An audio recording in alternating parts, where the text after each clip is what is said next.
I've been calling the escalation of Donald Trump's immigration enforcement, his creation of the American Gestapo, transforming ICE into his own secret police. The way that back in May, Stephen Miller directed ICE to focus on non-criminals, the way that Republicans have funded ICE to the tune of tens of billions of dollars of our taxpayer money more so that they could radically expand their efforts in terrorizing immigrants all across this country. The way we are seeing brown people denied due process, their basic rights in this country, and being snatched up and shoved into for-profit concentration camps. The way that Donald Trump has now declared his goal is to round up 1 million immigrants a year. I've been calling all of that an ethnic cleansing, which it absolutely is.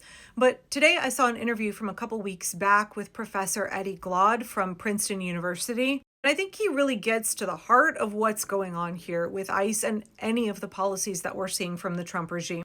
ICE has become the largest federal law enforcement agency for one reason only. Its charge is to make America white again. And I think that's really important for us to insist upon. This is not about violent criminals. This is not about safety. This is about trying to address demographic shifts.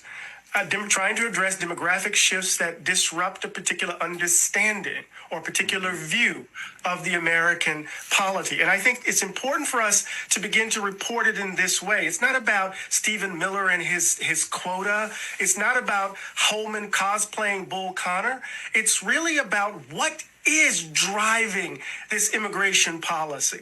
And I think it's deeply, and I think I know, it's profoundly racist. And it's rooted in an ideology that's tied to, bound up with white nationalism. That's absolutely right. Professor Glaude perfectly distilled it. The core of all of this is white supremacy. It is white nationalism crafted into policy in the United States. And I said back in January, and I know I wasn't the only one, that when we saw Donald Trump start attacking DEI, like straight out of the gate, right? Executive orders that were all about dismantling DEI. And man, MAGA just gobbled that up. It's so interesting to me how good the right is at using these catchphrases, making sure that they misrepresent them to their audience, and their audience just like slathers it up and thinks it's a big threat, right? Critical race theory, social justice, DEI. And my take on that whole attack, where we saw corporations like Target bend the knee and cancel their DEI policy, where we saw big law like Paul Weiss pull back their DEI policy, was that this was not a revocation of DEI. It really was an institution of white supremacy. It was businesses, universities, big law installing white supremacy in their framework. I mean, we know that fascism, white supremacy, and eugenics, they all go together. I mean, Benito Mussolini was terrified that Italians were going to be outbred by people who were from Africa and the Middle East. That's the reason he made abortion and birth control illegal. That's why fascists are always desperate to get the birth rate as high as possible for white people, for people of the ethnic group that they want to be in power. They become fixated, preoccupied with white supremacy, white nationalism. I mean, we've seen that for years and years in this country. America is getting less and less white, and white supremacists are really freaked out about it. They all believe this great replacement theory.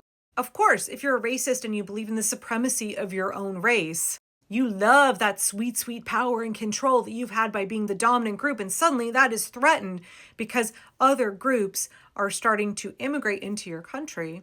You are seeing them reproduce at a higher rate. You are seeing the demographics shift where you are starting to feel like you are losing control. You are no longer going to be able to exert authority. You're no longer able to coerce those groups because they're no longer going to be in the minority. That feels really, really scary to white supremacists with their fragile grasp on power, where they see other people who have a different background as being a threat to them instead of like people that they're in community with, people that are their neighbors.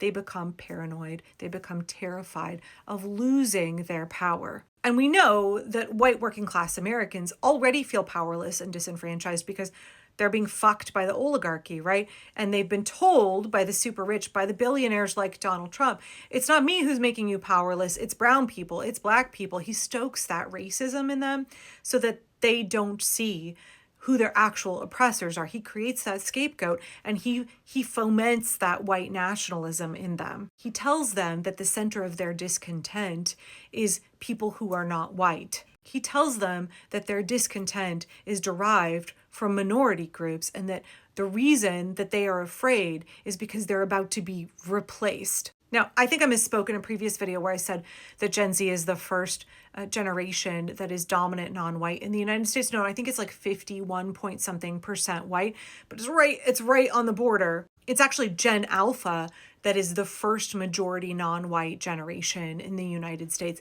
And that has the white supremacists really panicking, because they see that and they see the great replacement theory is being made real, right? That is validation for them that they are losing their grasp on power and that their days in control are numbered.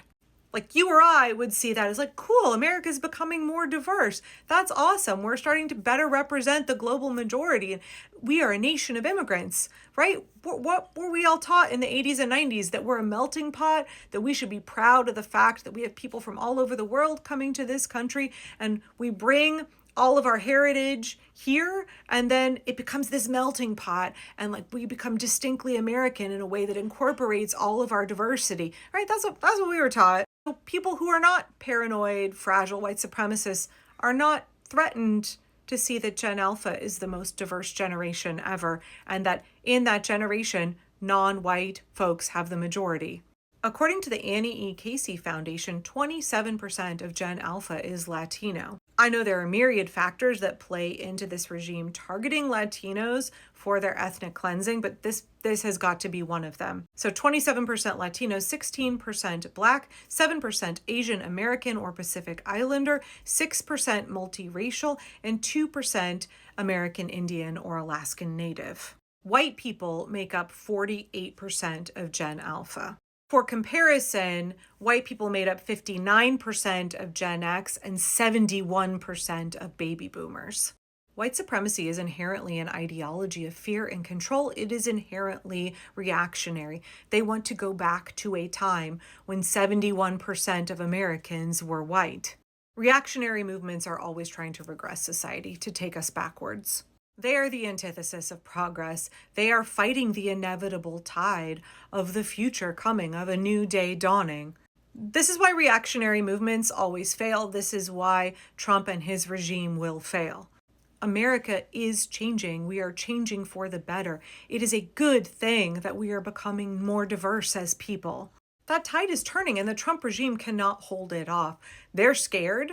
They want to go back to a time when they felt more powerful, or like a romanticized version when they thought that they were more powerful.